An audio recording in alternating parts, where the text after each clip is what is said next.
shagiyar matuta ba tamar da bai ba, shine garin da san bai san da faduwa ba, shine garin da 'yan gangan ba za su je ba, shine garin da annoba.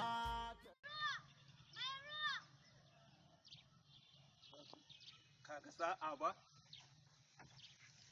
yanzu da daminan ga an yi ruwa na samu na sai da ruwan ga ai lafiya.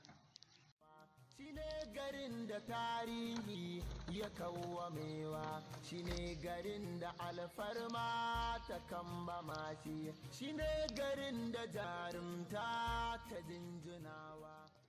Ya aka yaro? Daman cewa na an kai in waɗi ma yau ba a sayan ruwa, ai ruwa. Iya shin gadon na ceto yaro? Duk wahalar da na yi na biyo ya shi ka ce ba a shan ruwa, wallahi ƙarya kake. Wallahi sai na ci ubanka.